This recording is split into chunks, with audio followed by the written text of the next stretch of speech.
Bonjour frères et sœurs et merci de votre fidélité. Pour parler de la venue du règne de Dieu, Jésus semble faire un lien avec lui-même. En effet, il évoque le Fils de l'homme et affirme qu'il faut qu'il souffre beaucoup et qu'il soit rejeté par cette génération. Ainsi, Jésus semble établir un lien entre la présence du règne et sa propre personne. L'activité salvifique de Dieu se coule dans celle de Jésus. Jésus ne fait pas que proclamer le salut du règne.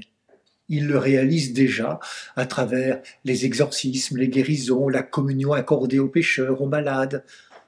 Un salut qui sera pleinement à son retour après sa résurrection d'entre les morts. Mais ce règne de Dieu est déjà là, il le dit. Le règne de Dieu est au milieu de vous.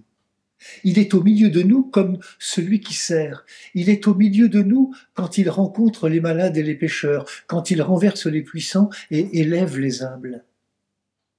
Ce règne est déjà là quand nous accomplissons les œuvres de Dieu.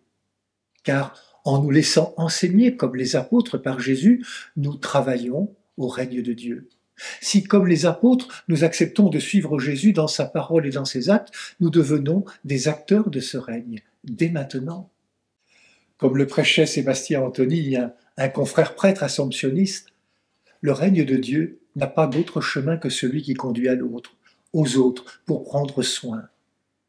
Soin de celles et ceux qui en ont besoin, sans condition, ni de couleur, ni de peau, ni de fortune, ni d'intelligence, ni de condition sociale, ni de genre, ni de manière de vivre ou d'aimer. Ainsi, le royaume est tout autant en nous qu'en dehors de nous. Une chose est certaine, Jésus nous invite à nous y associer en acceptant de vivre comme ses disciples.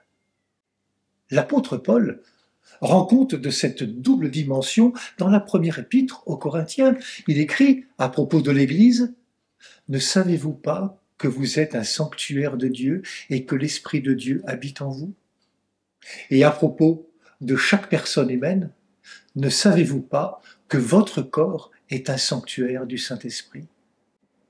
Frères et sœurs, comme l'a écrit sœur Ruth Rousseau, missionnaire du Christ Rédempteur, cultivons notre intériorité. Bonne journée à toutes et à tous. Prenez bien soin de vous et des autres.